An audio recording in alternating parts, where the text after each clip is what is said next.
All right. Welcome, everyone. Good afternoon. Thank you for joining us for the July General Meeting for Black Nonbelievers. I am Mandisa Thomas, for those of you who don't know me, the founder and president of the organization. And just to give a quick intro, we are a 501c3 organization headquartered in the Atlanta area that connects with Blacks and allies who are questioning their religious beliefs and who have also left religion and the God concept behind. And we do so in a friendly, caring, and informative environment. Our mission is to provide secular fellowship, nurture and support non-believers in openly identifying, to encourage pride in that identity, and to also organize our members for various events, including charitable causes. And we welcome everyone, regardless of your racial, gender, sexual identity. And again, we are an open organization. You can find more information on us at BlackNonbelievers.org or wherever you may find, wherever your social media platforms are. So that's Twitter, Instagram, YouTube, etc., and of course Facebook. So to give some updates. If you tuned in recently, you saw our Black family discussion that we held simultaneously on YouTube and Facebook. Those, those clips are available on both platforms. We do encourage you to support our organization as well via our website. And we're going to continue to bring programming, and even in spite of the pandemic, we're going to try to meet virtually and in person as much as possible when it's safe wherever you are. Just a few updates as well for those of you who registered for the Women of Color Beyond Belief Conference or who planned on it. It will be postponed to 2021. So if you did, if you registered already, it will carry over to 2021 at the same rates. We will be having the same rates. So that gives you plenty of opportunity now to sign up for next year. And that's partially due to the to the attendee restrictions in the Chicago area as well. We want to play it. We want to make sure we're being safe and make sure that we're being safe for everyone else, and we want to make sure that we provide the best content as possible. So at this point, it's best for us to just hold it off until next year. However, we still are planning our 10th anniversary for January of 2021. So we hope you will join us for that. The information is available on our website. So please do, please do look for more information on that. And also do stay updated on all the events that we have coming up. So today, I'm pleased to have two special guests with us. The first is Candace Gorham, who is the author of the Ebony Exodus Project, and longtime BN member.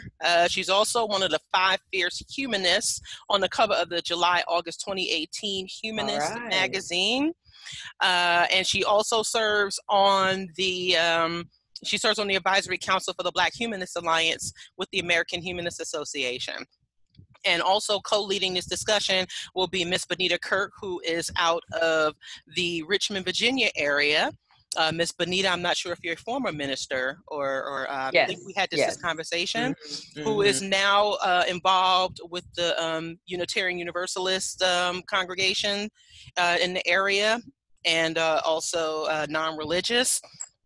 And today's subject will be, is very much related to the psychology of giving, especially as it pertains to the church and our community and our tendency to still support this institution, which ultimately has, and as we've had this discussion, has been complicit in the oppression of Black bodies. And so now we have to have this discussion.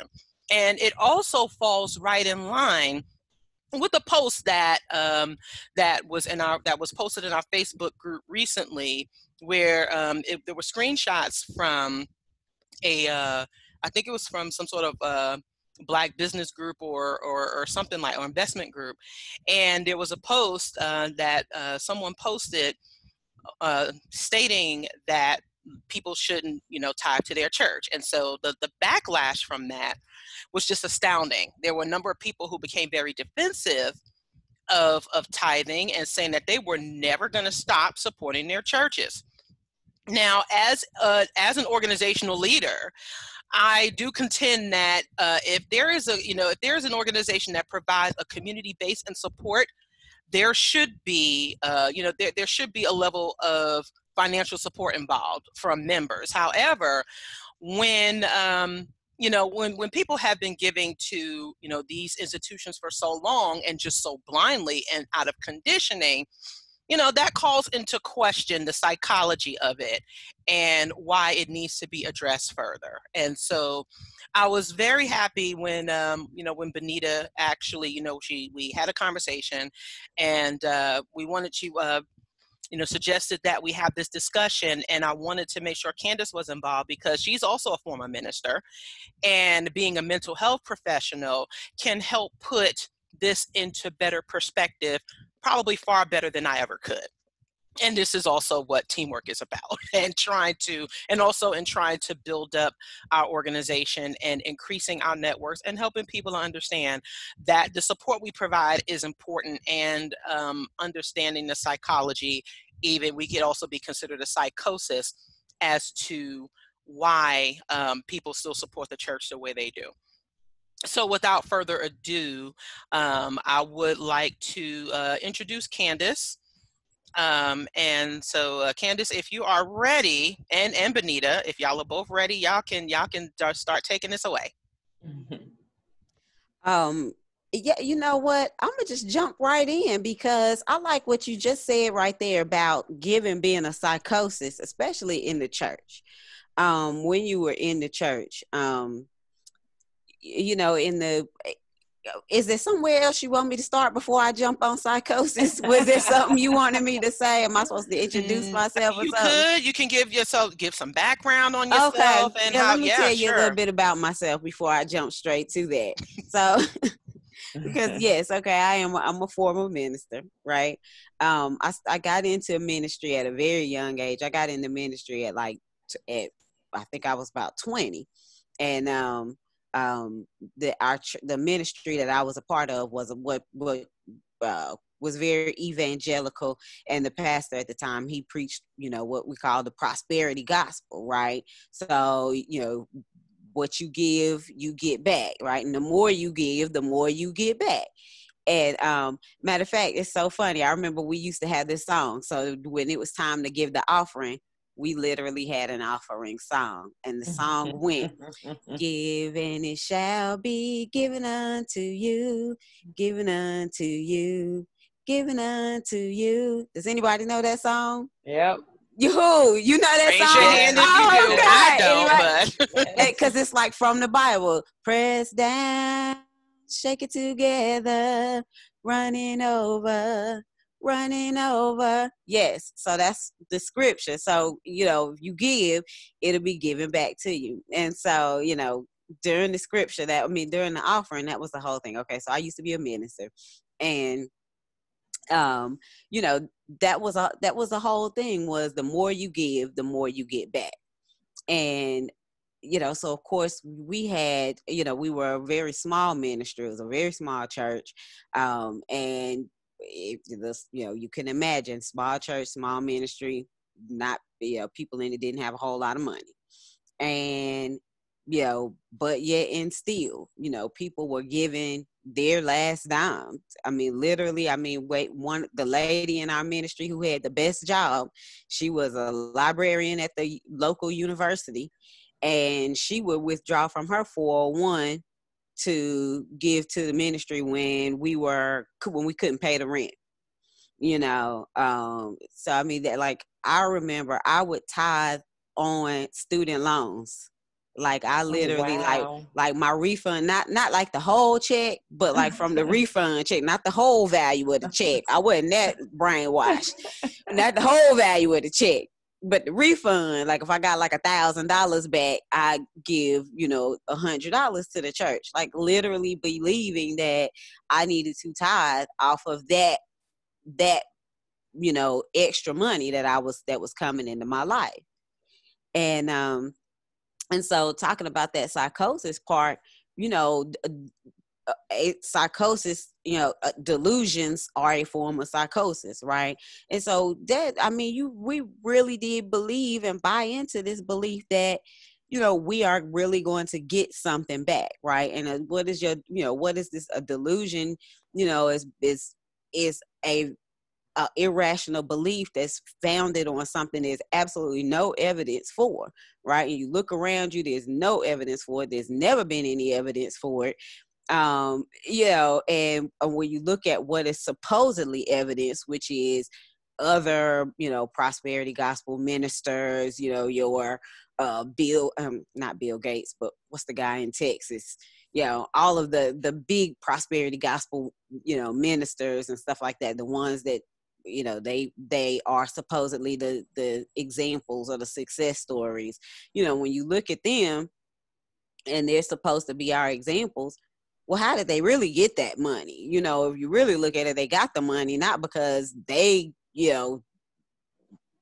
money just came back to them. They got the money because people started giving more money to them. So that delusional, that psychosis piece, I think, and it really is, it is essential that get in you and that take hold of you in order for the church, prosperity gospel for a prosperity church, a prosperity gospel ministry to thrive. It is important. It is imperative that all of the members become delusional, right? That they have that psychosis. And man, that is a good word that you used, when you said that. And I don't know if you guys have all heard of it or have read Daryl Ray. He's also a psychologist, and he wrote the book, The God Virus. And, it's a similar concept along those same lines that, that we become infected with something. And, it is that infection that causes us to make these irrational decisions and engage in these irrational behaviors, even though there's absolutely no evidence that they're going to be beneficial to us. And I remember just one more example, then I'm going to let Miss Bonita say something. I remember we were at this, it wasn't my church. We were at one of those old time classical tent revivals. And I mean the classic, the big ass white tent in the old click parking lot where we were sitting on grass, like all the chairs were on grass, like classic tent revival. And the minister was this old rat. This was classic. He was the ratchet. He had been to jail for his money shenanigans around this shit. Like, he was related to, the people, all them white guys back in the 80s that started going to prison and jail and stuff because of all their little money schemes, stealing money from old white.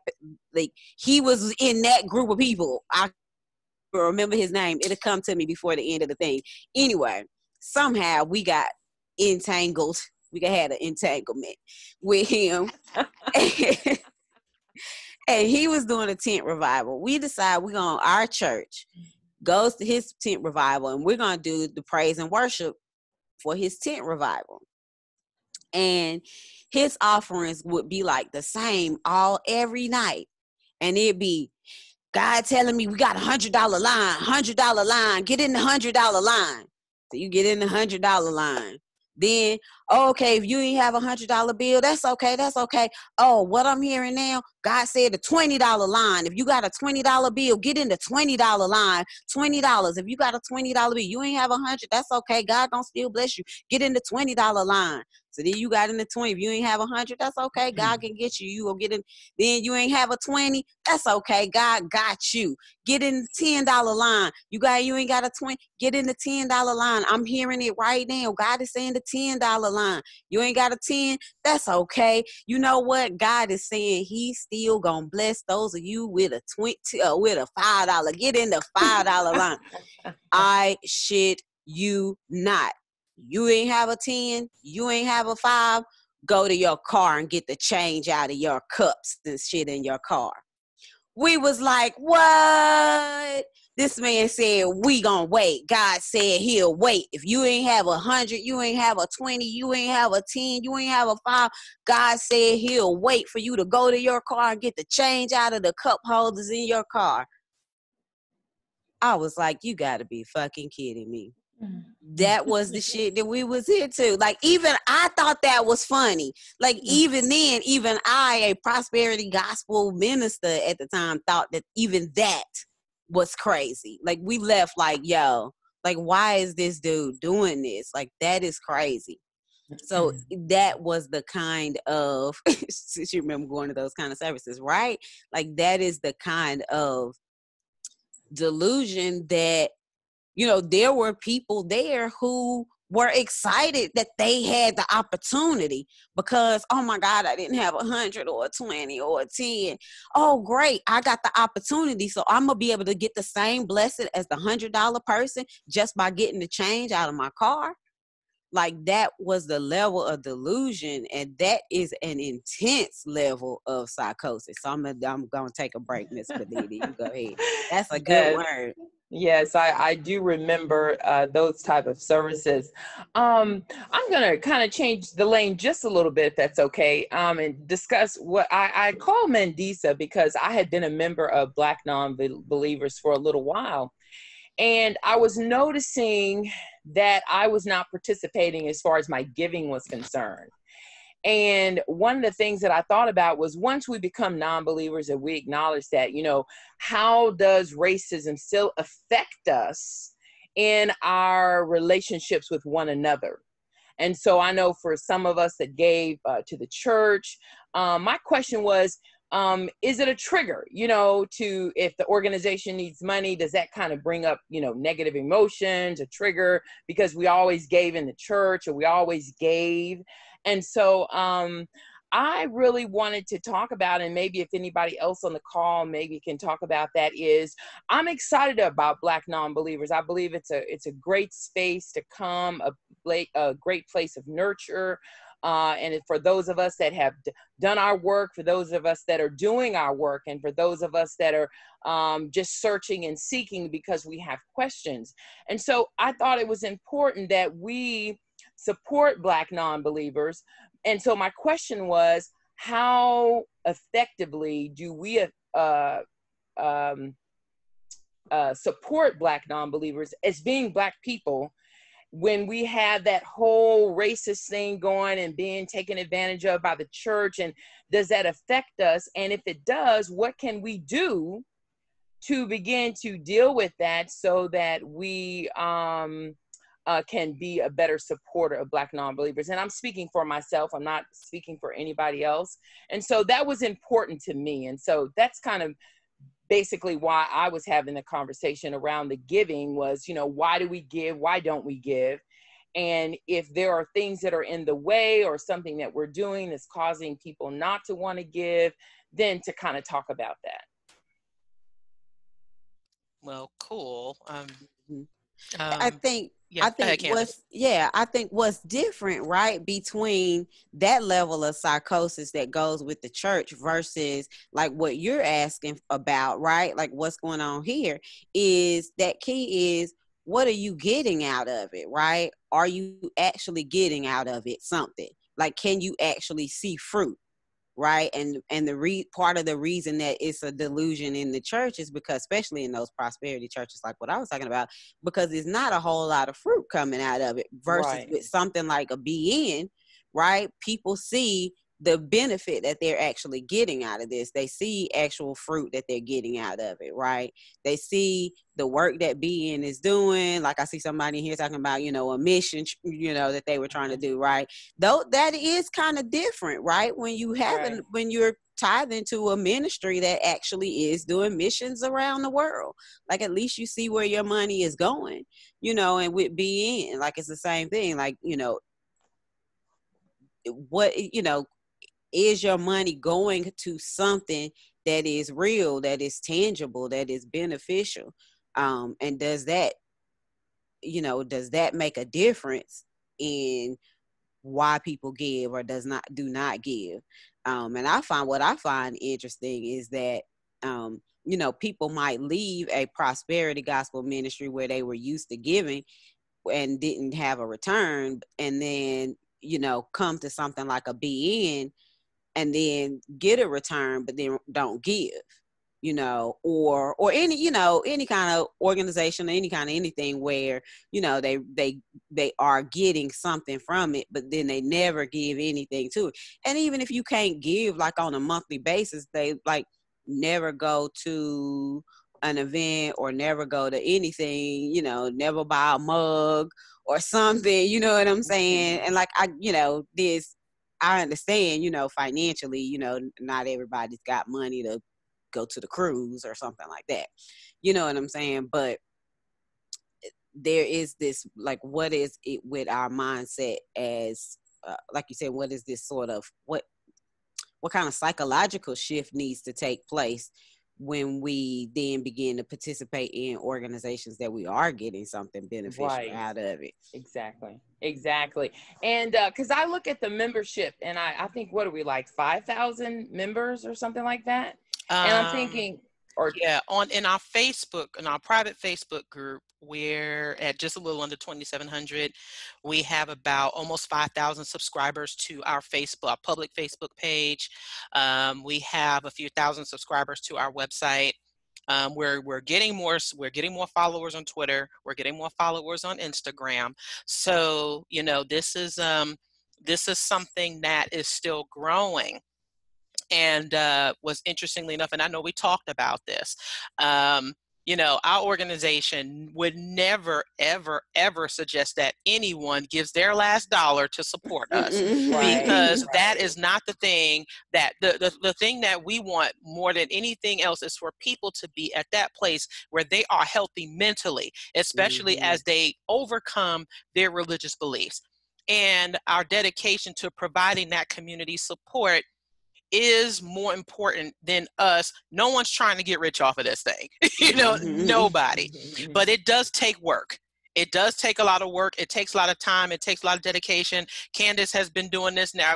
She and I have been acquainted now for almost 10 years.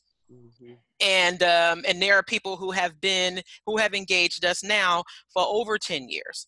And yes, there are people who we have helped mentally and providing that support for leaving religion. And we also encourage, we also like to help develop non-believers with endeavors they have going.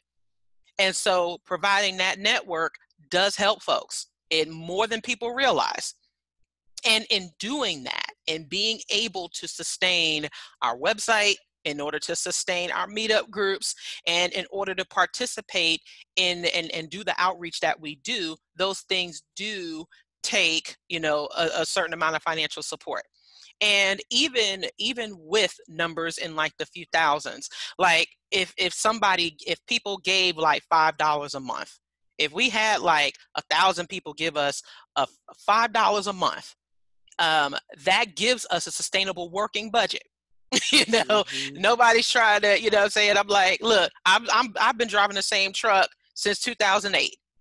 And I love my truck, right? I absolutely love it. It's my BN mobile, because this is where I go, especially if I'm within driving distance somewhere, I will ride it till the wheels fall off, because that is how dedicated I am to this mission and to the mission of our organization.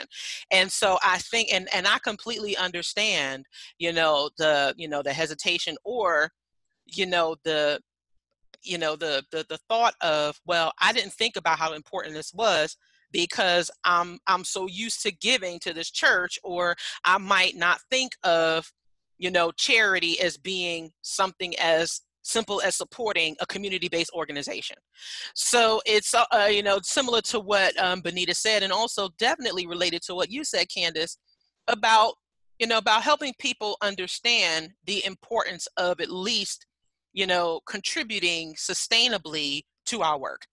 Because Right. and it is an investment in our organization. And if you've been following us long enough, we are very, very dedicated to the upliftment and the support of Black atheists in particular, and also highlighting the work that we do.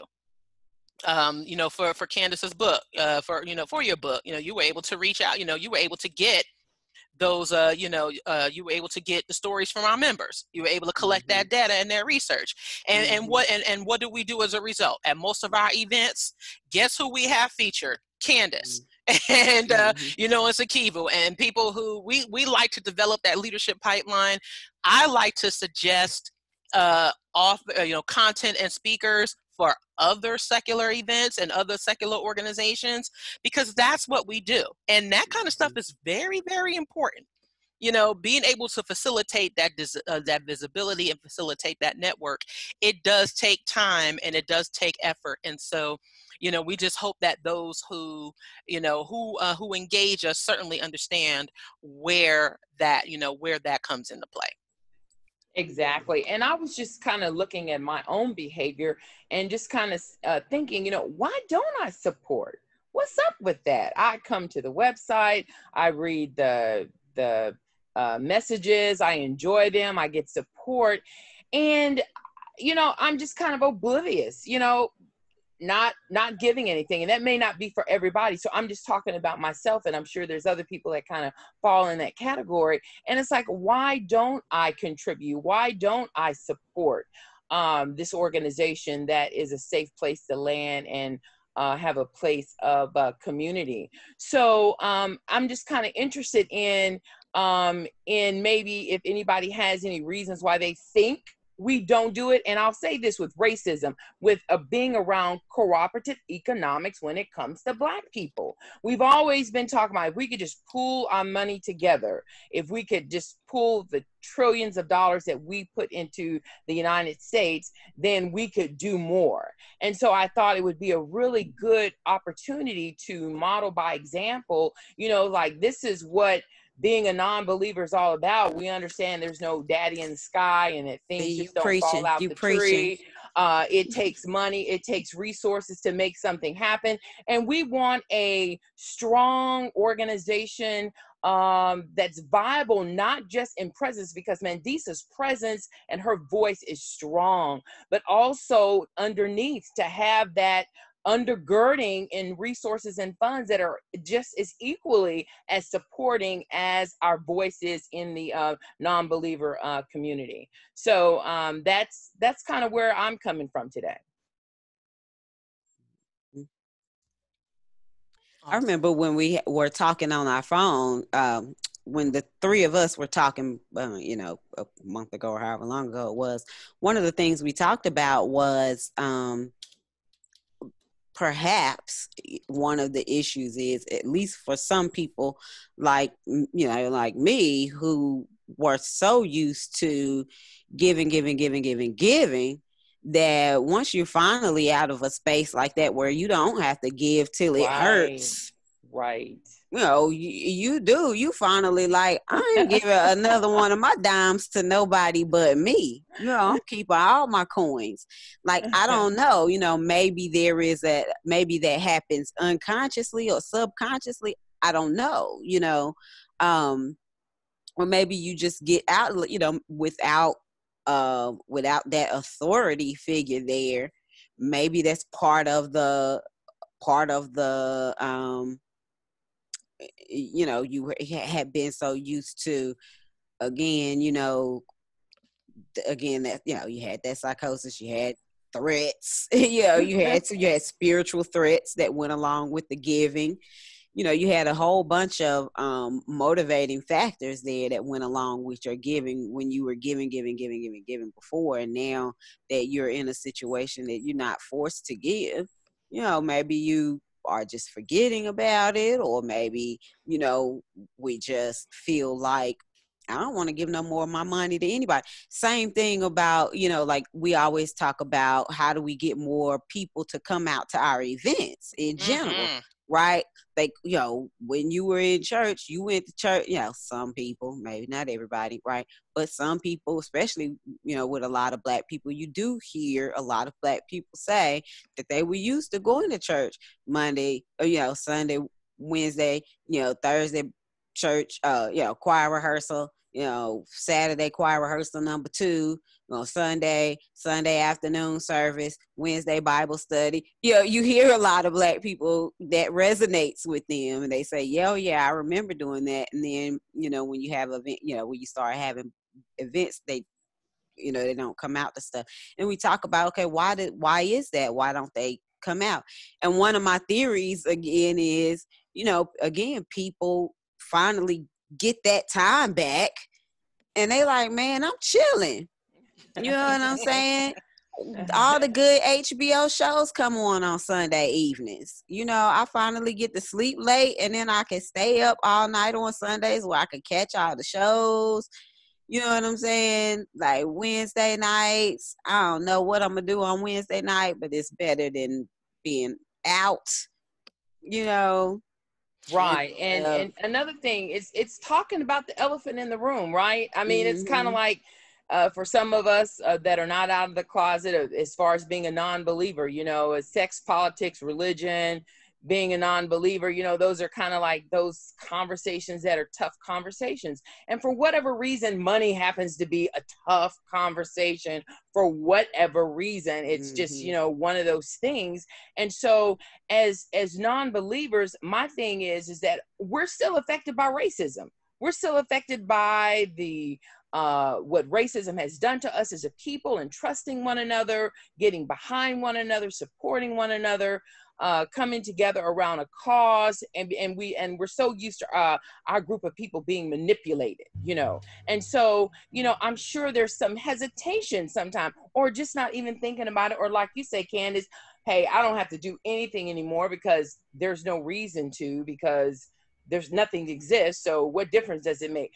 But this place does make a difference, and so I'm just encouraging us, just on my own, and Disa didn't ask me to say this, Candace didn't ask me to say this, is if you're not supporting, start supporting us with what you can. Nothing big, nothing large or anything like that, just whatever you can do, and it will help support Mendisa, the organization, and our mission moving forward, because I think what we have to offer is really, really good. Thank you, ladies. And, we're going to continue this conversation. And one thing that I do understand is that it's taking folks some time to realize that there are organizations like ours that do exist, and that there are organized efforts to build communities around, because we're so many atheists are used to feeling that sense of isolation. And so when you're used to it, not that it's a good thing, because we don't ever want anyone to feel like they're alone. So when you've been in that state for so long, it takes some time to come out of that. It takes time to, for people to understand that, with the issues that we advocate for, especially the ones that pertain to our communities, there's going to be first, and that's one of the reasons why we try to focus on that support as well, because first and foremost, we need for people to understand that they don't have to go through anything alone, because whether we have come to that place where we're comfortable with our atheism, we're still surrounded by religious folks every single day. And we're still surrounded with, like you said, the problems of racism, institutional racism, and sometimes still, overt, issues. And then also the microaggressions that we deal with in all of our communities, that we're involved in. And so when people really understand that there is a body of work that we have, not just the community building, but the body of work that we've built, it takes time for people to understand that, okay, wow, this is a real thing. This is a Right. real thing that we're doing here. Absolutely. And especially those who are, and we are unapologetically Black-centered. Unapologetically Black-centered. And for those who have followed, for those who have been in tune with us for so long, oh, y'all definitely know that. So it's like, and we do so in a way that is uplifting, that where people are going to find that nurturing and support that, that is needed. And we do so, and I do love the fact that, yes, we do offer a variety of events and various ways to engage, which is extremely important. And I would love to give a shout out to everyone. If you can't see my shirt right now, you probably can.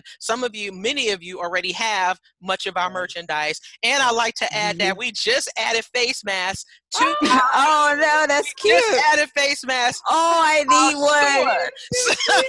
one. I gotta get me one. Yes. But yeah, I'll send y'all both one. But yeah, and this is a part of, and my thing is, I really don't I hate asking for money. I really do.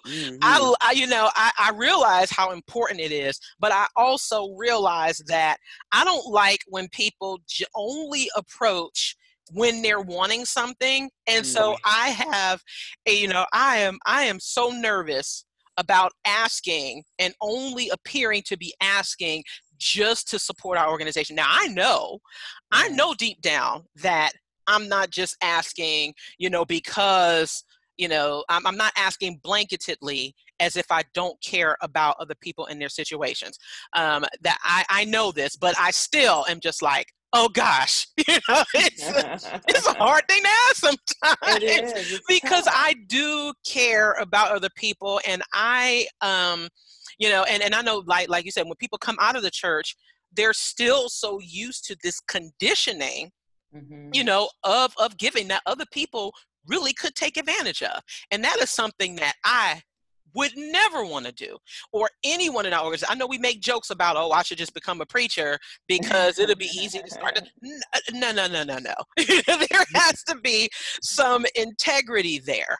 There has to be. And not just on our part, but the integrity of the people who utilize the organization and do understand that we do need support, and that you are getting something out of it when you connect with fellow like-minded individuals, especially in your area. Especially in your area. Like I said, it does make a difference. We are definitely bringing to you those content creators, those authors, those activists, the creatives. There are a lot of good resources that we do offer as an organization. And so, yes, that does take the support of the people. Because there is no divine entity here. It's not going to come out of the sky. And I know for many people it's kind of hard to that mentality, when you're raised with it, it's hard to break. It is. It is extremely hard to break when people are looking for solutions and you decide, oh shit, it's up to me to do it. It's like, wait a minute, or not just up to me, it's up to us. Yes. It is up to us to do that. And sometimes I know a lot of people like to, connect with established organizations, which, and even they still need money. Even the larger organizations still need support, of the people. And so just trying to get folks, to understand. And I really appreciate everyone who are regular contributors to us. We do have some folks that has increased over the years, which is awesome. We do have folks who, who contribute monthly. We've always considered doing like some sort of formal membership process, but I do like to try and encourage people to do so as they can, because we don't want to feel like we're forcing people to give us their money, especially if they don't have it, because that's not something that we try to do. But we do hope that people do understand that it is important that even just a little bit, even if there are more folks who give just a little bit, that helps us a lot. Yes. So, yes. Well, and part of that not wanting to start the membership thing is it's being aware of your target audience, right? I mean, Black people are the least, wealthy, least financially stable, demographic in the United States, right? But at the same time, it's like we do spend our money on some shit, right? I mean, we spend our money on some hair care products. You know what I'm saying? But so on the one hand, it's like it is wise that you are, like I said, aware of your target audience and the financial issues that might be facing your target audience, and the fact that, okay, maybe they may not, you may not be able to get $20 a month out of all your members, or you may not be able to get $100 a year or something like that. It might be a struggle for plenty of people. But at the same time, you do also want to challenge the people around you and say, but you do get that McDonald's, 3-4 times a week. You know what I'm saying? You do get them nails done every 2 weeks. You do go get, you know what I'm saying?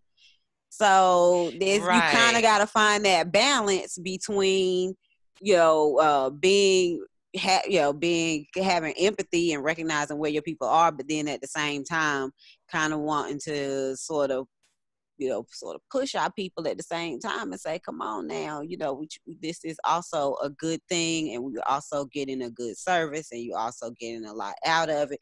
Because I mean, people love Black non-believers.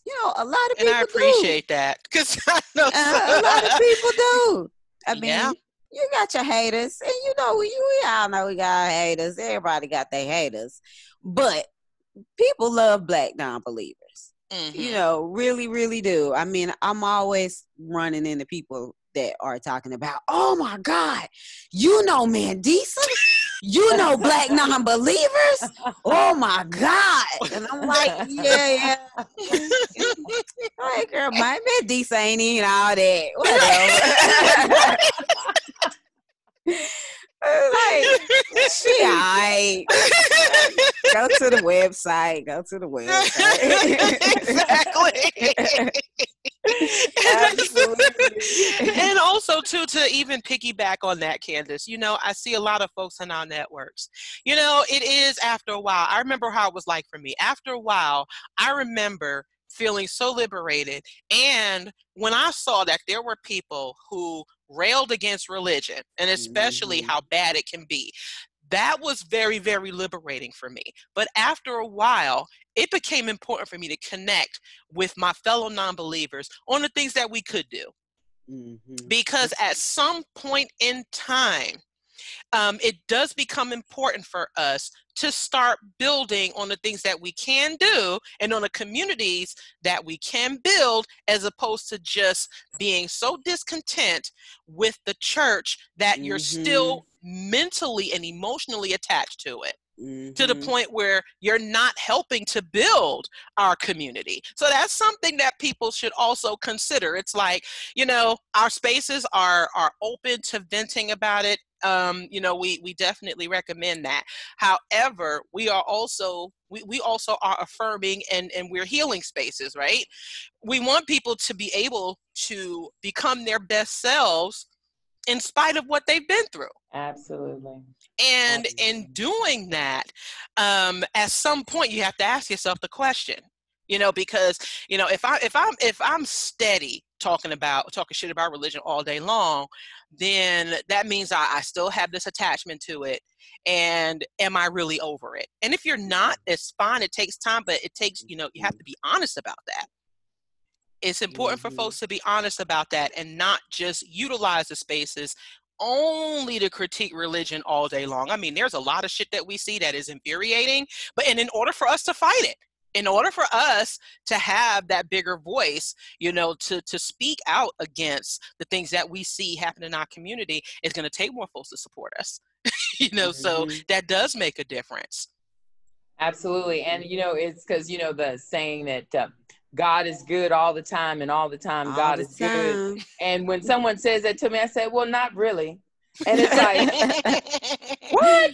But having this space has given me the courage and the wherewithal to be my authentic self. And I have to say, when I first came to the space, I was jaded, and, you know, my whole thing was about making fun of religious people, and, you know, and the whole, but I think that's part of the process, right? I think that's Yeah. just that's just part of the process. So this has been a place for me to become more healthy.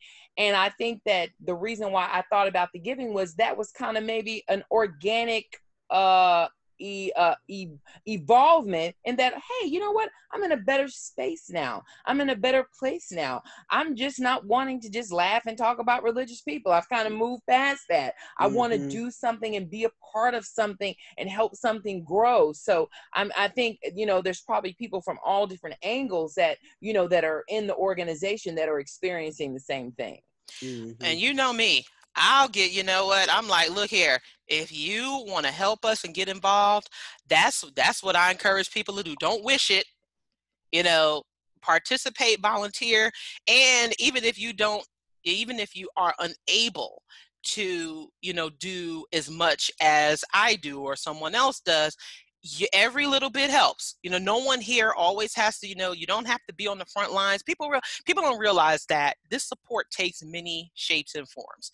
There are a lot of people, even if you can't be out as an individual, because as much as we encourage the open identification, there are some people who can't be out, and we understand that.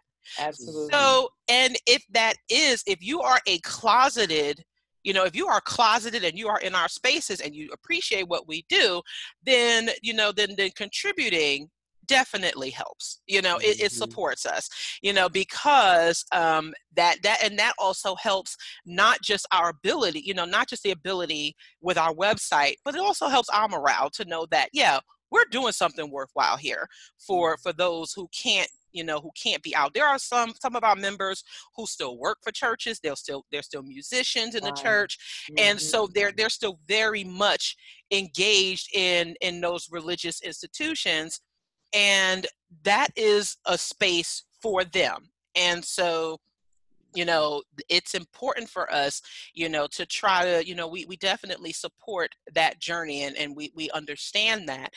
But for those who are going through it, you know, if you are utilizing the space and you are still closeted, you know, hey, take some of that church money and help support our organization. There's nothing wrong with that. You know, I mean, hey. Absolutely, absolutely. I happen to be a musician in a church, but the pastor knows that I'm a non-believer, who got in touch with me, just to show you how big non-believers is getting, who contacted me and said, hey, Bonita, listen, there's going to be a family conversation happening on Thursday with Black non-believers, and sent me the link so that I could attend it. Wow. So I'm just saying that there is, the more we are out, those of us that can be out, the more the word spreads, and the more tolerance and acceptance that that is out there. So I thought that was really neat, that here it was, my pastor was calling me, the church that I play for and do the music for, was letting me know there was a link to non-believers, and you know, brought that to my attention. So I thought that that was really fantastic. Wow. And that I can participate in that space and be myself. I don't, you know, I don't have to pray and do all that stuff that just I don't believe in. But there are spaces like in this space. You were saying that you were part of the space with the person that have cats and stuff. Is that finding community can be tough for us. It can really be tough for us because our community is so religious. I mean, Jesus comes up in everything, a baby shower. You can be just getting ready to go to the club, and, you know, whatever. Oh, it comes up, and, you know, it's like, it's just everywhere. So having this space is really, really important. Yeah, absolutely. And, you know, again, and everyone is in different spaces, and we want to try to, you know, we understand Nurture that, we that. nurture that. And it's just for people, we want people to know that we are definitely you know, we're a positive engagement space. And, you know, it's a little difficult right now that, you know, that we aren't meeting in person as much as we, you know, as we want to. Of course, you know, we want to adhere to, you know, the social distancing and safety guidelines, but meeting in person really, I know, recently I was asked if we were going to do an online conference for women of color beyond belief. And I'm sure Candace can tell you, because she was there and was a part of it. There was nothing like being there in person. Oh yeah. At that conference. I The mean, black women. You talking about the black yes, the women? women of color beyond belief. Oh Yes. Mm-hmm. Yeah, if you'd like to talk more about that, because I know there's only so much I can say. But yeah, it was absolutely astounding. And I'm going to tell you why.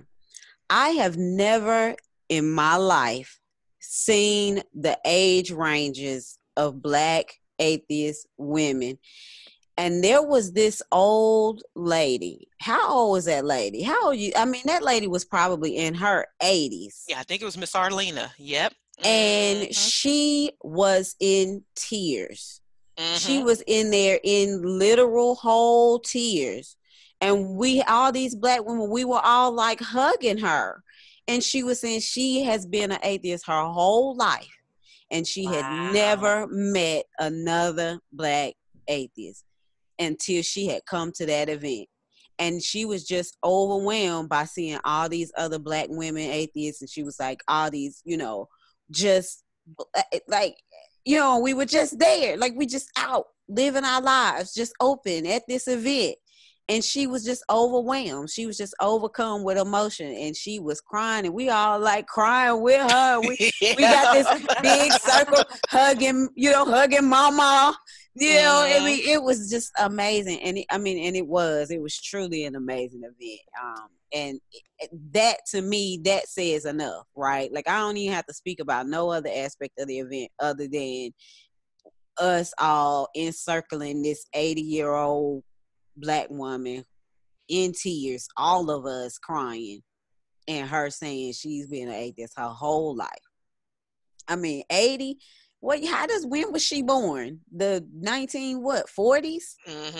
And her whole life, and she's never had anybody that she could ever talk to. Imagine, she has had to pretend her whole life. I mean, the 40s, this woman has had her children baptized, I'm sure. She's probably been baptized. She was married in the church. She probably went to church her whole life. You know what I'm saying?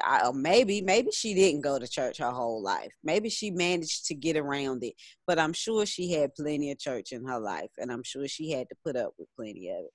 So that, to me, just was the most amazing part. And then we had a whole lot of fun at the end doing the volunteer activity. Yeah, the meal packing project. Yep, we sure did. And Candace, you were there for the 5th anniversary. I mean, my goodness. Man, it's like almost every event that we had. Yeah, the cruises. I mean, and I will say something about know how to throw down. Yes, we do. Yes, we do. If even if you have participated in one of our affiliate groups, we have groups in Charlotte, of course, the group in Atlanta, the group in New York City, in DC. So we're everywhere, right? Richmond, we do. And then when we come, when we come together for our national events, it is definitely something special because of, again, what we bring to the table here. And I absolutely just love people being in the same space and knowing that they're affirmed. And there is no way especially in our in-person spaces, they are affirming to everyone there, everybody, no matter who you are. And the cruise is definitely going to be scaled down this year, and we're definitely planning on going full swing next year. But like with any cruises, if you had never been on one, they can be paid in increments. So you don't have to, that's something that you don't have to pay all at once. And we do try to make sure that it is economical for everyone and that everyone has a good time. So we like to prepare. Well, I know I've always liked to prepare folks for those types of experiences, and also to give people the opportunity to experience something that their religious beliefs may have prohibited them from doing before. you know, and it was interesting that we saw a number of believers on the cruise who were kind of looking at us strange because we were there openly as an organization, right? And for sometimes to be in spaces, even on land, for them to see Black non-believers, some people are like, what is this? But then we also have some others that are like, wait, what is this? You mean to tell me that you exist? Oh my gosh. That's one of the best parts. They're like, I never knew an organization like this existed. And they were so happy to see us. They really were. And that is something that always brings me so much joy when people find us and they're like, holy shit, I never knew that, you know, an organization like this existed, and I'm actually seeing you in person. Yeah. And you know what, I remember what else was cool was Sanjay's aunt. You remember her aunt came, and then it was her cousin, it was like, you know, the aunt's daughter or whatever who bought her, and aunt's daughter was like still a believer. But even she, like, by the end of the event was like, you know, she at first she was like, because I remember asking her like, how you doing? You okay? And she was like, I'm gonna see how I'm gonna be by the end of the day. And like I checked with her again at the end of the day, and she was like, she was like, it was okay. It was a good event. And I was like, yeah, right, because it wasn't like a Christian bash event. Like, we were there having intelligent conversations about intelligent shit. Like, we don't sit around and just talk, you know, we don't just sit around and bash people all day. Like, we actually have intellectual conversations about stuff. And so, like, by the end of the event, like, I think we had like, you know, like a discussion about beauty products or something, like, didn't we, or something? I don't know. I don't remember. We were having all types of conversations. We were having all kinds of stuff. And by the end, like I went back and I talked to her, and she was just like, oh, she was like, yeah, it was good. And she was like, yo, it wasn't that bad. And I was like, see, yeah. And I mean, and she was a believer, you know, she was still a believer. And so it was a really good, I mean, it was just really a good event. I mean, it was so good. It was. Absolutely. And, you know, with us, there's always going to be that mixture of information, no matter what we do. You know, we're going to clown, you know, we're going to learn, you know, we're going to hold each other, we're going to uplift each other, and we're also going to hold each other accountable. Because there are a lot of people who are coming out of religion who still have these points of views that aren't necessarily based in full humanity. And so sometimes we got to check each other. We got to check each other on some things. And, you know, that's, you know, of course, there are some folks who, no matter how much you try, you know, you can't help them. But for the most part, and I find myself having to check myself on this, that everyone wasn't raised to have the same awareness as me. And so I realized that there are a lot of people, especially if they were deeply indoctrinated into religion, that there is a lot that they're catching up with. And so in understanding and being understanding of that is extremely important. And you'd be surprised at those who they may consider themselves, they may think they're the smartest people in the world. But, you know, I definitely pay attention to your engagement with other people, you know, and your social skills, because that is often a very important aspect. And so, and this is one of the reasons why I was definitely, you know, I wanted to, you know, the psychology and the psychosis of it, because that spans education levels. There are people who are still dealing with things on emotional levels that they may not even realize that they're doing. You know, they may not even realize that they're doing what they do. And it's important that no matter where you are, that reflection is extremely crucial. Exactly. There's a term, and I'm just kind of using it for myself. It's not really, I guess, a term, but I sometimes call myself an affirmist. And they say, well, what's an affirmist? And I say, well, I affirm freedom for all human beings, the humane treatment of all human beings, the expressions that all human beings, the diverse expressions of human beings on this planet, you know, because it's always not about what you're not about. What are you for, you know? And I just affirm everybody as a human being, you know, and if we could do that, then, you know, I think what's exciting about Black non-believers is I see us coexisting. You know, it's kind of like people need to know we're here. So if they have questions, because I had someone come to me and say, you know, Bonita, are you an atheist? And I said, well, yes. So have you always been like that? No, I haven't. And, you know, you just keep it real simple, you know, answers and what have you. But there are a lot of people that are like, you know what, this shit ain't working no more. This stuff is really going left. We are saying a lot and doing a lot, but nothing is happening. Nothing is changing. Matter of fact, if anything, we're regressing. So there are people out there that's got that on their minds, you know. So Black Non-Believers is just a great opportunity for people that have those questions and are coming into that insight. Like, you know what, you know, I might need to check into something. You know, I mean, may need to look at something a little bit different. So yeah, I'm gonna tell you what you need. You need to make a commercial like those commercials where they show like a pitiful polar bear or like a pitiful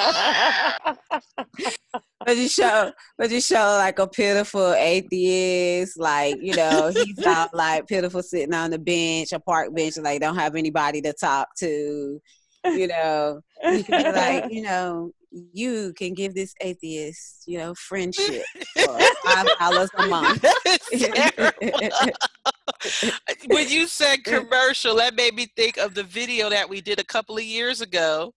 That's on the cover of our YouTube channel that we shot, you know. Oh, really? Oh, I need to go see this. Yes, I mean, it's great. I mean, it's, you know, it explains, you know, the premise of the organization. I mean, it's a few years old now, so it needs to be updated, but you get the idea.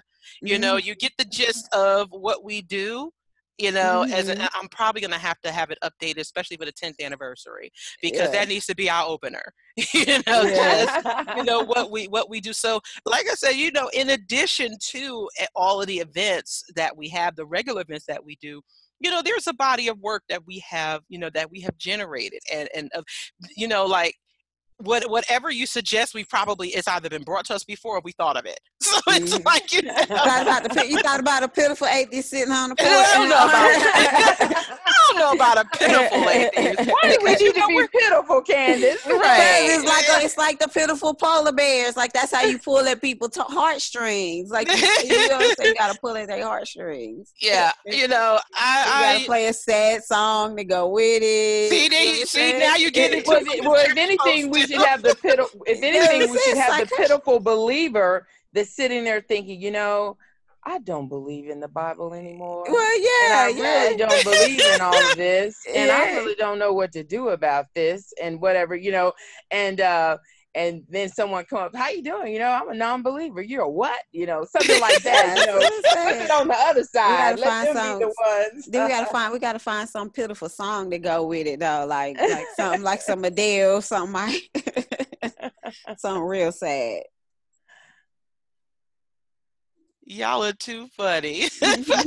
I'm going to try to pull up the video to see if I can share it so that we can watch it while we're here. I'm hoping that, you know, that if I share my screen, you know, I'm hoping that, let me unmute it and let me pause it and see if I can share the screen to see if it will come up, because, you know, people need to know. Some people may not know that, you know, that we do this stuff, and you know, just to the extent of what we've been doing. And I understand it's hard. Like, sometimes it's hard for me to keep up with shit that other people are doing, but I appreciate that they do it. And you know, I definitely let me hit the share and see if it'll come up. Can y'all see? Yes. Okay, let me see if I can play the video for y'all and see if it comes up. I hate the way my voice sounds, by the way. There's something about knowing that you're not alone. Can y'all hear that? Yeah, yes. I always felt like I was weird for not believing. I felt like it was something I had to hide. Community connection. I think that's the thing that I was missing the most. The thing that made it hardest for me to leave, even though I didn't believe anymore. the first time I went to a meetup with other Black non-believers, actual atheists like me, I must have let out a huge sigh of relief. Like, wow, these are my people.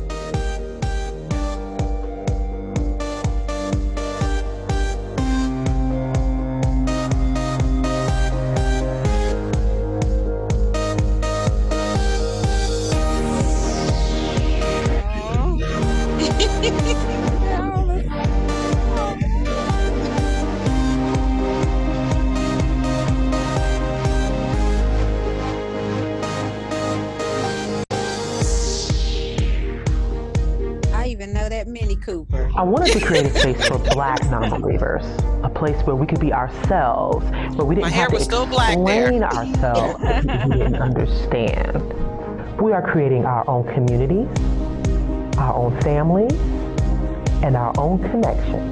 This is a movement, and we are growing city by city, state by state, and person by person. Black Non-Believers, now in 11 cities nationwide with more on the way, is proud to provide fellowship, support, and community for the growing number of Black people who are leaving religious belief behind. From coast to coast, our members, friends, and allies are the trailblazers who are paving the way for a new era of growth, opportunity, liberation, and action.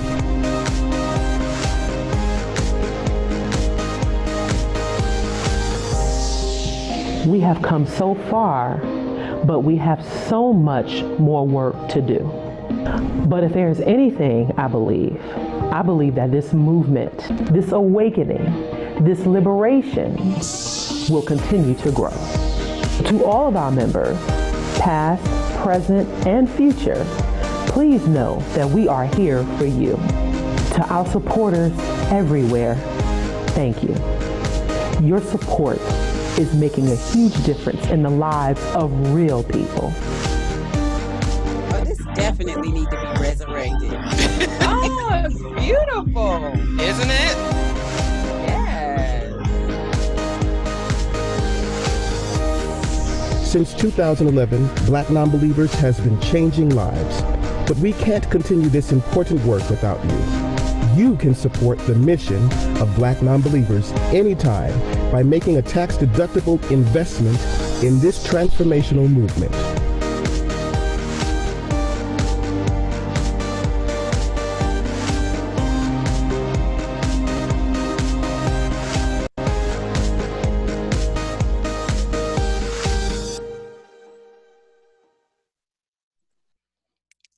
See? Oh, that is awesome. That was good. You know what? I was thinking that. You know what I was thinking when I saw that Mm-hmm. was I don't know what it would cost, but that would be great if we could do like a short commercial on a place like BET or something like that. You know, really, I don't know what it would cost, but it could be a goal. You know, we were saying, you know, what are some things that we could be doing to get us out there? You know, I mean, that could be an aspirational goal one day to have, you know, because all these churches, you know, they have their little things that come up about what they're about or whatever. And we had a little snippet on being a non-believer. There's no telling what that would do. Yeah, I mean, that's certainly something, because I know the Freedom from Religion Foundation, they have aired the commercial with Ron Reagan Jr. during the presidential debates and stuff. But, you know, that is something that we can certainly, and that's something that support, you know, could go towards. Right. Well, I'm going to take that on. I'm going to look into that. I'm going to look and see what something like that would cost and what it looks like. Because I think it would be that was just a great introduction about, you know, feeling like you're alone, you don't know anybody, you know, that whole 9 yards, and millions of people could see that, and who knows. Yeah, and these are actual, you know, these are members, these are people who have participated with us. So these weren't hired actors, you know, these are actual, you see organizers, people who have engaged us for a period of time. And so, you know, it was great to help put that together, because it really does capture an essence of what we do. And I think, having those visuals of what it is that we do really does show the importance of, we're not just bullshitting. We we ain't playing around here. But yeah, and like I said, for folks who have engaged us for a significant amount of time, especially you, Candace, and some folks who are definitely on, who are on the meeting today, and for those who are still very recent, we definitely appreciate those who continue to engage us, and we hope that not just that those on here support, but for those who who still don't know, who don't know we exist yet, and who don't fully understand the importance of it, to certainly share far and wide, to say, hey, you know what, we are that organization that is legit and that is doing that work. So cool. That's good. So yeah, at this point, if y'all are finished with the official discussion, we can definitely open it up for folks who have questions, who may have something that they want to say. But thank you, ladies, both for leading it. This was awesome. This was a great discussion to have. I mean, it's always timely, and especially in this point in time where there is definitely mobilization around direct action. And so with that, it is important for our representation to continue to grow, and and for us to continue to do what we do, then this is going to be very important. So thank you both very much. It's always a pleasure. Thank you for helping to facilitate this, Bonita. It's like I think this is this is the first time we've ever done something virtually, and of course, Candace, it's always a pleasure to have you with us. It's one of my favorite people ever. Thank you. I know, I love you so much. Like like you say, it's me. It's us. We are not on. We don't do the whole pedestal thing. We are very. We engage very directly. With each other and with others, and also, for those of you who may have missed the link, you can purchase Candace's book via Pitchstone Publishing or Amazon. Her book, if you don't have it, I highly recommend you get it. The Ebony Exodus Project on why some Black women are leaving religion. I highly recommend you get it. And, we will continue to, to support the work of people doing the work, especially from our demographic, because that's extremely important. And for those who may still be curious and who may be wondering why so many are leaving religion, that is definitely a good book to have.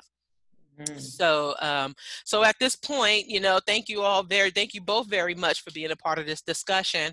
And so if anyone has any questions or has any general comments, we have over 30 minutes to do so. So thank you all very much.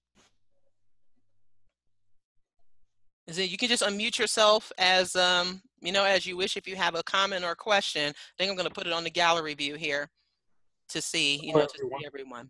Jerry from Augusta. Hey, Jerry. Hi, how you doing? Jerry. Good. I've been following you folks for a minute now, and it's been so relieving, refreshing, because as one of these so-called devil worshippers here in Augusta, Georgia, I'm always ostracized, and my family is still praying for me, hoping that I'll see the light one day. Yeah, that is such a shame. Like, jeez. Do you have much of a network down? You don't know anybody down there. You don't know any other. Like, are you the only real life non-believer? Really? As far as the rest of them, I don't know anybody down there. Really? Who believe what I believe or don't believe what they believe. Yeah. We non-Christians are a few and far in between here in Augusta. But you're open, it sounds like. I'm wide open. In fact, I've written a book, Christianity the Real Deal, and I tell folks that you need to look at what you're doing, because the one thing that's holding us back is religion. And religion is the big thing that's keeping us where we are. I mean, the common denominator about why we're at the bottom of every socioeconomic rung is religion, because we're waiting for Jesus to rescue us. And I don't see that happening. Not in my lifetime. I saw your comment over there about talking to a single lady this week. Was that yours? Is that you? That's me. That's me. Oh, okay. Okay. Hey, it's lonely out there for the brother. Why you start out saying you ain't, once she go to your website, you informed her that after she did that you wouldn't hear from her again. You ain't supposed to do that. You're supposed to be positive and be like, I am positive. Maybe I am positive. He's positive. She's not going to go back. You know, when I hear about all this, have a blessed day, and I'm blessed, highly favored. It's a given, you know. Hey, okay, we won't be talking anymore. Nice meeting you, but just in case, go check it out. If you like what you see, then call me back. Right. I've yet to hear from her. I don't expect to hear back from you. I don't either. It is what it is. In fact, I've been told that, like just what you said, Candace, where you don't lead off with that. Well, I don't want to waste people's time. Well, there is that. I'm too far down the road to waste their time and have my time wasted. So if there's no connection, then let's know that up front. Right. Yeah. Well, no, I'm definitely not saying hide it. I'm just saying, don't tell her that she ain't gonna like you before she had a chance to look at you. But I think, Jerry, most women are just going to like, oh, really? Oh, okay. And then they're going to continue to date you. Because I don't know how, that's what I found. That they don't really take it that serious. They don't, What's up, Shannon out of Charlotte? Well, maybe I need to come to Charlotte.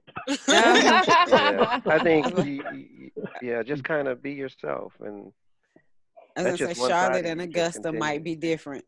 Hey, well, not everybody. This is the home of the some masters. people are going to run, but, You said it's home of the what? The Masters. Oh, yes. The Masters. The Masters golf tournament. Oh, golf tournament. This entire city shuts down when they arrive. So that's the mindset. Yeah, Augusta's very much that whole good old boy type city. And, and folks know their place. And they stay in it. And so since I'm out of place, then, hey, they avoid me like the plague. That I am. Well, sorry. I might convert them. You out of place in all kind of ways. Hey, you name it. Well, Jerry, let me ask you, because it looked. If you're not speaking, if you can mute your microphone, that would be great. A Black non-believer dating site. Yeah, I'm sorry, I didn't hear that. No, what were you asking, Bonita? No, I was saying, Jerry, looks like we're kind of in the same age category. And I was going to ask you, are you to the point where I was at a point where I just couldn't even be around people that weren't non-believers? It was kind of like, oh my God, I can't handle, it's like I can't deal with people talking about Santa Claus and like he's real. I went through that whole thing where I just, could. Now I'm at a place though, Jerry, it's kind of like, it's not my thing. If it's your thing, cool, as long as you ain't trying to put that on me, I just. Exactly. Yeah. I don't have a problem with anymore, but I did go through that stage where I was kind of like leading with that, I'm, this is who I am. And finally, the more comfortable I got in being who I was, I found out for me, I'm just saying this for me, that the more I led with stuff was a need for me needing validation. Once I got that validation for myself and like, this is just who I am. And hey, if you rock that way, you roll that way, that's cool. I don't. And it doesn't have to be an issue. As long as you don't have a problem with me, I don't have a problem with you. And so be it. Well, what I've learned in my journey is that I have no problems with Christians. Christians have problems with me. I can accept them; they cannot accept me. Because if I don't believe in their Jesus, then something's wrong with me. And I've learned that it's not about believing in their Jesus; it's more about believing in their pastor. because no one's met Jesus. Right. Well, you can't have a conversation with him, Jerry, because once you go down that rabbit hole, it's over. But it's kind of like, it's kind of like, I think Shannon was saying, a lot of times people don't even like, oh, you going through something. They don't really even take you that serious, like, oh, well, whatever, because you don't really make it a big deal, And so it's like, I don't have the conversations. That's how I stay out of it. Yeah. I don't enter in. It's kind of like, we're not going to have this conversation. I'm not even going to do it because I already know where it's going to go. And so, there's no need to have the conversation and keep it moving, because you know how they feel about it. You know what I'm saying? And you know where that's going. So it's like, we're not going to have this conversation about Jesus. Let's have nice dinner, go to a movie, have a good time and keep it moving, Yeah. Basically what happens. And I mean, I let them come to me with questions and then I'll answer a question and they'll answer. And usually it doesn't go that far because I think a lot of people are afraid to really ask questions and they don't want to get into it that much. But as they get to know you, they'll ask more. But I don't lead with it. I just, I'm not I'm more where Bonita is like, that's their thing. That's what they believe. It's sort of like believing in Santa Claus or fairies. Like, okay, you believe in fairies. I mean, like, that's nice. What do you want to see? You want to see X-Men or you want to? I think it also depends on. I think it also depends on like what are your long-term goals, right? Like is your long-term goal like a relationship, like a stable relationship, or is it a marriage or something like that? Or are you just dating casually or something like that? Because obviously if you're looking for a marriage, then you might be wanting to go ahead and kind of get the big stuff out of the way because ain't no need of me wasting your time because I'm actively looking to get married. Or I'm actively looking for a serious relationship. But if you're just sort of being casual and I'm looking to, enjoy myself right now and, maybe it'll go somewhere, maybe it don't, but if it don't, I'm cool, whatever. Then I think that, that's maybe not such a big deal to lead with it first, but I don't know where you're at or what you're looking for.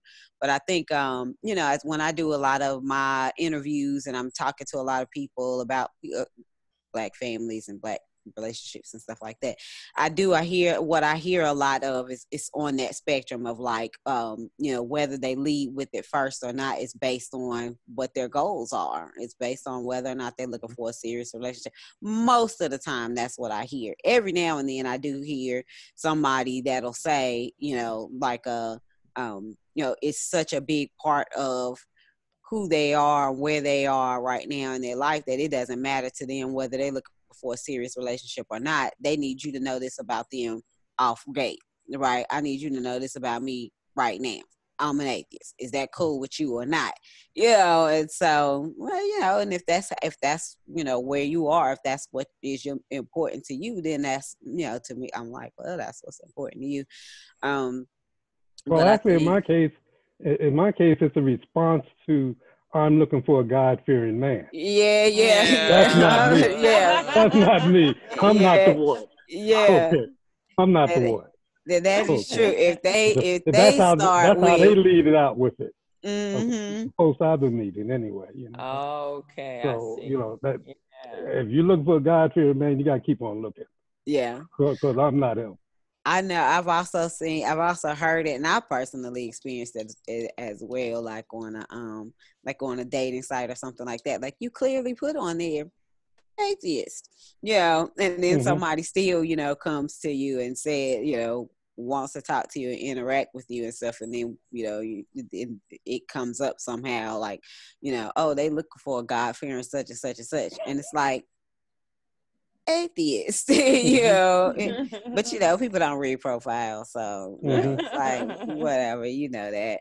So, but I hear, a lot of people say that as well, like even when they're on dating sites and stuff like that, that, they put very clearly that, they're an atheist, but, people still end up coming to them and saying that they want somebody that believes in God and, It's like, did you not believe me when I said that I was? You thought I was just playing? Like, well, their mission is to convert us. Maybe, to bring us back into the fold. To bring us back into the fold. They just can't leave us out there because they got to go and save it. That could be dangerous for them. Like they got to start looking at the truth. Right? Yeah. You better not try that. Just leave it alone. You know what? In their case, they believe they're seeing the truth. I'm the one that's seeing the untruth. I'm missing the point. Because I don't believe in their Jesus, so something's wrong with me. Yeah. Right. I got to be prayed for and get that goober dust and all that other stuff sprinkled on me. What was that dust? That's a new one. What? I know holy water, but they hadn't told you about that goober dust out in the south. Goober dust. I know the prayer cloth. I know. Go over there to Madam Bell. She'll give you some.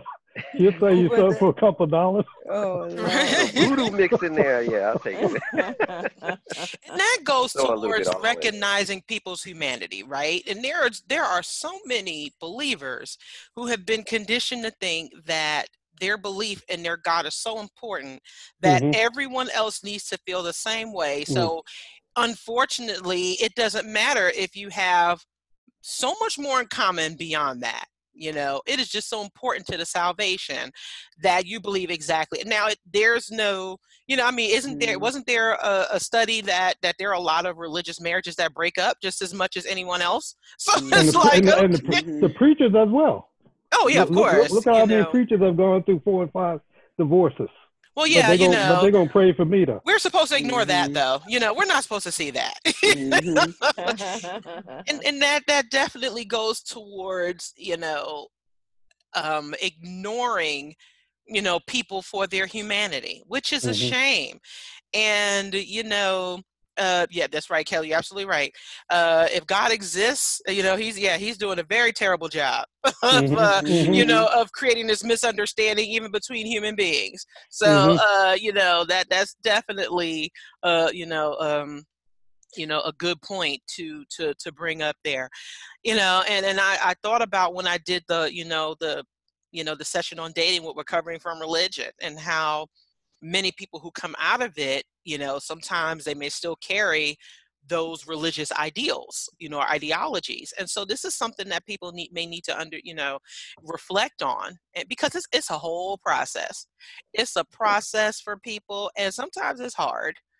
But and in navigating, dating and the relationship world, and I always I contend that your personal relationships, whether they're more on a romantic scale or even just casual, they mirror each other. So how you treat people, just on an everyday basis, very much informs how you might be in a relationship, on a more romantic relationship. And and people may need to consider that. So, it's a whole, it's definitely a whole thing that people need to consider. And also thinking beyond your comfort zone. And especially since, the pool might be a little, thank you for joining us, Lori. Because the pool is a little smaller, we may have to broaden our view a little bit. And especially during this pandemic, where we're meeting virtually, it might be a good idea for folks to, to start setting up some connections virtually. There's just a lot, there's a lot to consider there. I'm not saying I'd be the one, I always get stuck being the one doing this stuff, but you know what? Hey, that's part of my job, right? And the thing is, hey, if we want this stuff to be done, then it needs to be supported. Because like I said, I absolutely love, trying to bring people together, even if you're in different cities. And many of us, like I said, you've connected with us in your various areas, but it is important for us to understand that, we may have to, broaden the scope of our horizons just a little bit. Because it's going to be a bit more challenging, especially when there are a lot of religious folks in your area. Right. Yeah. But yeah, so, and Atlanta's only, Atlanta's about 2.5 hours from Augusta, you know, and that's off. That may be a trek for Hotlanta, okay. No one says Hotlanta anymore, Candace. Now I'm talking about Jerry. Go ahead, Jerry. Go on and get up there to Hotlanta. And do what? They just stand on the corner the whole sign up. Here I am. Well, you know, we're headquartered in Atlanta. You know, you gotta start coming to stuff. You haven't been having anything recently, have you? Not recently. We've been doing well. I'm saying he gonna get up there. He can get up there and go get him a girlfriend. That's what I'm saying. That's why I called it Hotlanta. I would love to. Hey, have car will travel. Get up there. You better go up there to one of those strip clubs. I'm not looking for a pole dancer. Hey, I got to raise the bar a lot higher than that. There's nothing wrong with a pole dancer. I'm not looking for one. Okay, but we don't stigmatize sex workers or sex work or people who, because hey, it's work. But folks gotta do what they gotta do. Yeah, and they're providing a service, and hey, a lot of people like it, men and women. So hey, a lot of folks love it. I don't knock it. Yeah. Yeah. So I think I really like the Black non-believers. I think it's a great marketing piece. Atheists, nothing wrong with using the term atheist. When I say that, I'm a non-believer, and people say, "What?" I don't believe in any of the religious stuff or Jesus or anything like that. And so when they try to have a conversation, I said, there's really no conversation to have. I don't need you to get in my box. I'm okay with where I'm at.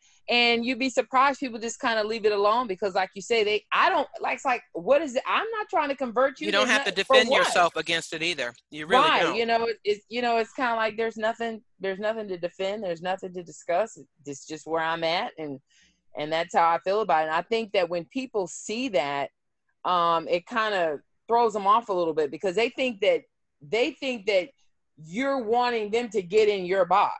You know what I'm saying? Or you're wanting them to believe what you believe. And when they realize that, there's nothing to discuss. I'm not going to sit up here and have an intense conversation about Santa Claus. I mean, so there's really nothing to discuss. And we can just keep it moving, See, they've been brainwashed to avoid us. What fellowship has the righteous with the unrighteous? So we're considered the unrighteous. I don't know. I guess. So that's how they're programmed to stay away from us. Yeah. So if they can't convert us, then they got to run from us. Yeah, that's true too. And then, like you say, because we are contagious. We are contagious. Oh yeah. we might snatch them back. Yeah. Oh yeah. Yeah. They might see the truth. Yep, you could either cause them to lose their faith, or you could cause them to get a demon on their life and negatively, their life start going south because they would, interacting with somebody that they shouldn't interact with. You know what I'm saying? Yeah, they got to stay away from you because you're not a good. And that might mess up pastor's hustle. His bottom line. Okay. Because they're all out here recruiting. When I grew up in Philadelphia, I look up on the street corners and see them guys with the flashy clothes and the flashy cars and flashy women, and we called them what they were, pimps. Now I go up in the church house and see these guys up in the pulpit with these flashy clothes and flashy women, and we call them what they are, pastor. Really? And the goal is to what? Send them sisters out there to get them brothers to come on up to bring this money up to the church house. Same hustle. Same hustle. Hey, you trying to send them sisters out there to bring. Well, that's what the pastors are telling the women to do, right? Hey. Go get your husbands, bring your husbands back, bring your sons back. You know what I'm saying? Because of course the church is mostly full of black women, and so what are they doing? You got to go bring your husbands, bring your sons back to church. So it's the same hustle. Yeah, that's why they can only have a God-fearing man. Because hey, if they hook up with me, then I might pull them out. I might turn the lights on in their eyes. You know, you're being played. Yeah, and that goes back to the whole, like you said, psychosis and the psychology, because there are people who would support their churches over paying certain bills. Okay. And for putting it away, and that is definitely a problem.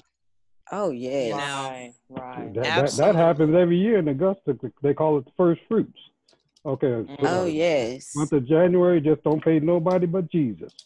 Oh, you don't pay no bills for the whole month. For the whole month, because Jesus gonna provide. Wow. And see, that to me is very, that is very scary, because you know, having not been raised in the church, you know, I'm not saying that I was raised to be as financially savvy as I could have been, but you know, it's a learning process. But to know that people are actually conditioned to not pay their bills and to give it to their pastors or their churches is very, very scary. And that is that definitely speaks to a deeper problem, you know, that many people have. I mean, my goodness. And then you get your tax refund. You're going to get some more out your tax refund. Then you spend the whole rest of the year behind on your bills, trying to get your bills caught up. Oh, wow. Now, I've definitely heard of like giving a first fruit offering type thing, but I ain't never heard of like just saying your whole month of January. You just ain't paying no bills. Yeah, nah, that's a bit much. And the sad part is folks are doing it. Yeah, and then they run around there begging, trying to figure out how they're going to keep them lights back on. Yeah. And then the answer is, you know, God said he's going to answer all your prayers, but sometimes the answer is no. Well, really? Right. I didn't read that. I missed that. Show me that.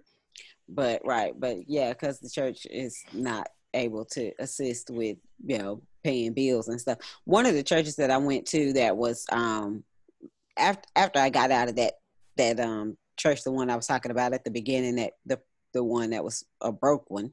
After I got out of that one, I left and I went to one that was actually a very prosperous church ministry, but of course all the money went to the minister. And this church had plenty of money, but they were very open about the fact that they did not give people money. Like they would not give their members money. They did not pay members bills. They did not do those types of things, because if you do it for one person, then suddenly everybody's going to start asking. You're going to have to start doing it for everybody. And then it's taken away people's opportunity to have faith and to trust in God to take care of Oh my God. I'm sorry. I'm not even meaning to laugh at that. Medea's like, oh my goodness. That is horrible. am not making up shit. No, this was the stuff that I heard. That not only was it because one, people are gonna start asking, but two, you know, then if we give it to you, then we're taking away your opportunity to have faith and trust in God. But see, this is the problem I have when people defend the church as being the sacred institution for our communities. You know, granted, I mean, we've always, you know, we acknowledge the role that the churches did play during certain times. But if this has been especially since the advent of the prosperity gospel, if this has been what they've basically been enforcing on people, I'm like, that is very, very shitty. That is awful. And it's like, but y'all, this is what y'all are supposed to be doing. And, you know, I think it was during the family discussion. I think it was actually one of our more religious panelists who said this, that the church should be held more accountable for reparations as well. Of course. I thought that was very interesting that they brought that up. Because here it is, you have this institution in our community that even if they may do, you know, do like, food drive or something like that every so often, they are still getting more than they're giving back. Oh yeah. Absolutely. And even with the food drive, they're not giving the food because the parishioners are donating the food. Right. Yeah, exactly. They're giving the food to out. Exactly. Yeah. So this is the epitome of a pyramid scheme. Value goes up, but nothing comes down. Right. And I mean, there's a lot to dissect in that. And like we said, the conditioning and the psychosis in that. And this is what people may not even realize that they're doing. And that's like, that is just horrible. Well, you talk about psychosis. My experience in becoming a non-believer, I was actually up delivering I had preached a message, and there was this, the person felt they wanted to be converted, and then that Wednesday night came along for the Bible study, and these were two teenagers, and so they asked me at the time, they called me Reverend Bonita. They said, well, where did we come from? They're asking all these cool questions and everything. And literally in the middle of this, I started repeating the story that I had heard 1,000 times. And I got to the talking snake and about fell out.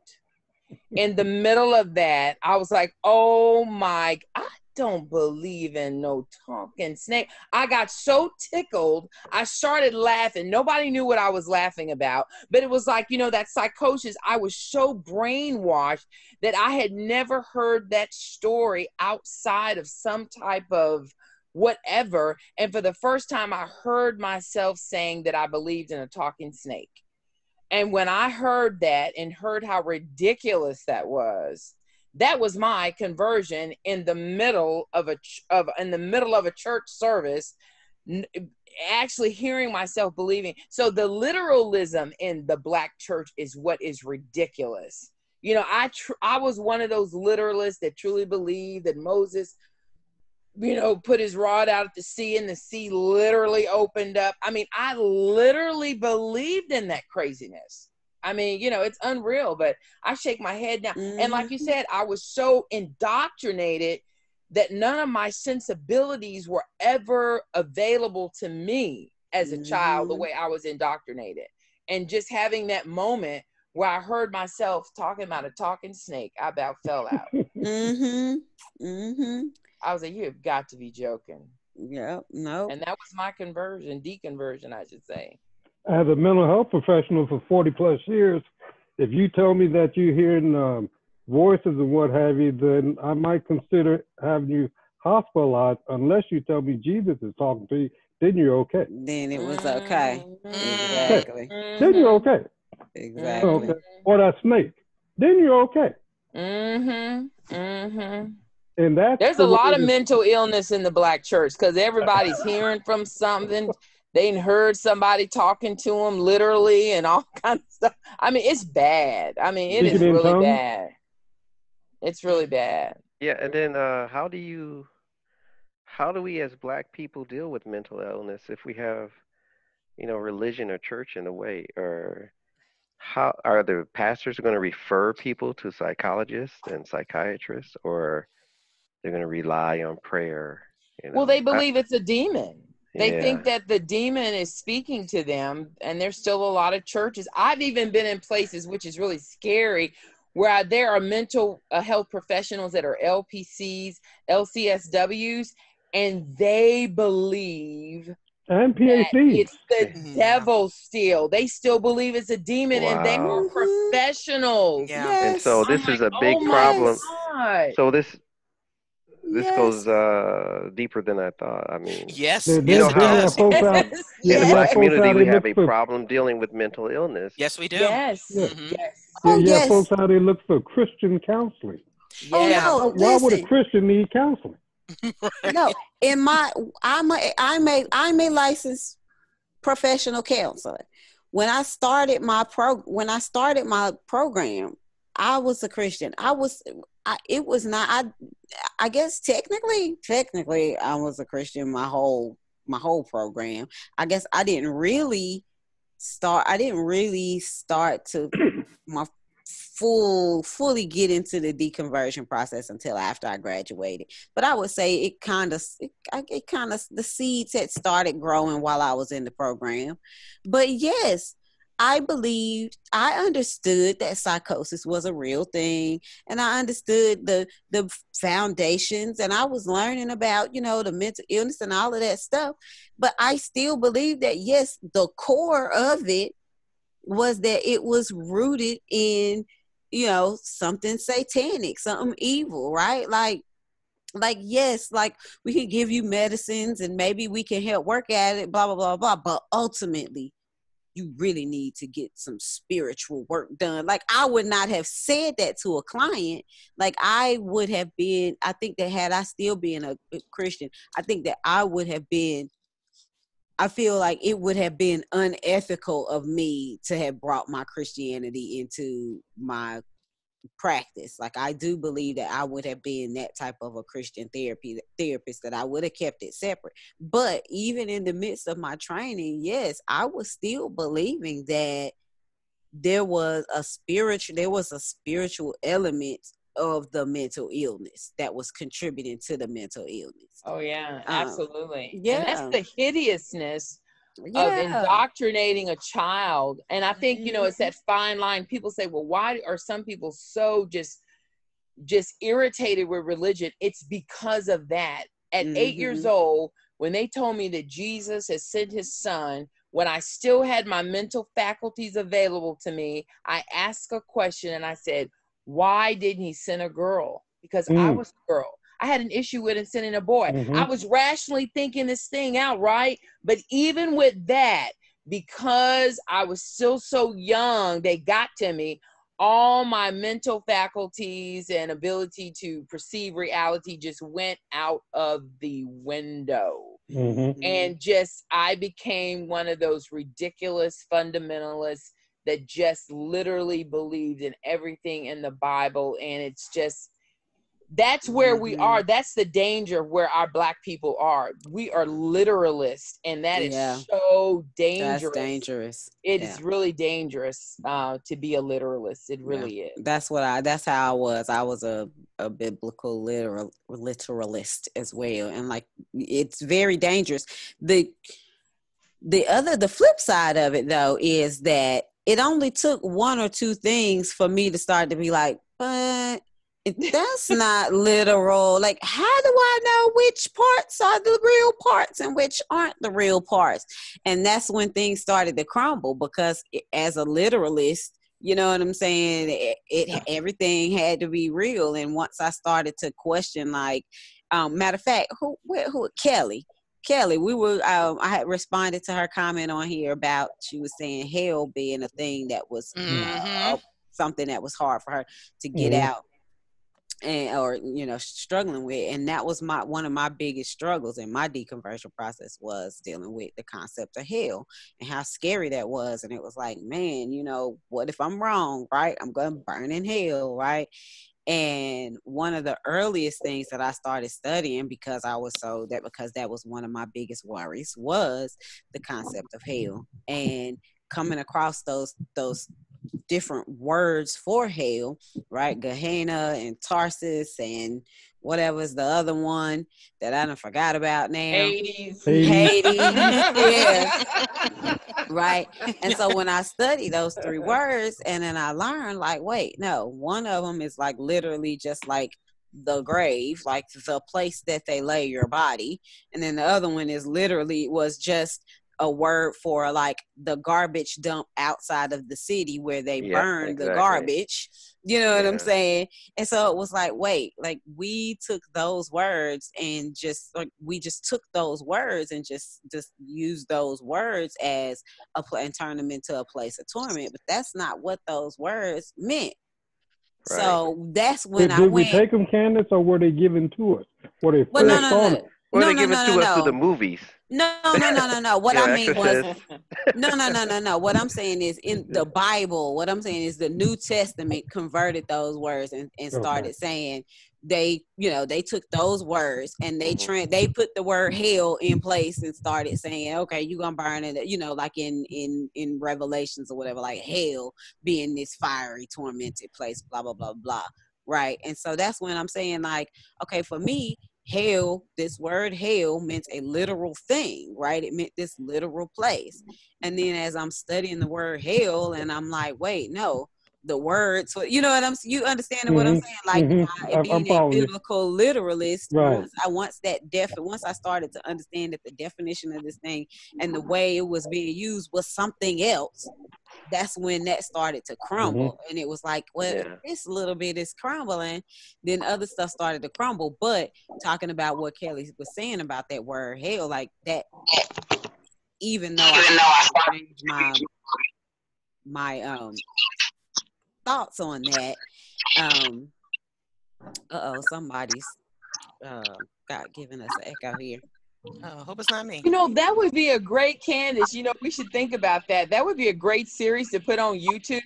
A Christian going through their deconversion experience with a therapist. That would be a really good kind of advertisement. You know what I'm saying? That would be fun. It'd be fun to have something played out like that. Oh, that would be cool. Probably relate to it. But it was years. I mean, it took me years to stop struggling with that because, like she's saying, I mean, you know, even when I was saying, okay, I'm done believing this, I mean, I would still periodically have like sort of like, it's like PTSD. As a matter of fact, I write about that. I write about that in an essay in another book that I was published in the PTSD aspect of the indoctrination and stuff. And I write about how I met the diagnostic criteria for PTSD when I was, you know, leaving religion. And so, yeah, I mean, and I think it was related a lot around that concept of hell, and it took a long time to get over that. And I would have bad dreams and nightmares and flashbacks and stuff about it for years, for a long time. Have you heard of Marlene Winnell?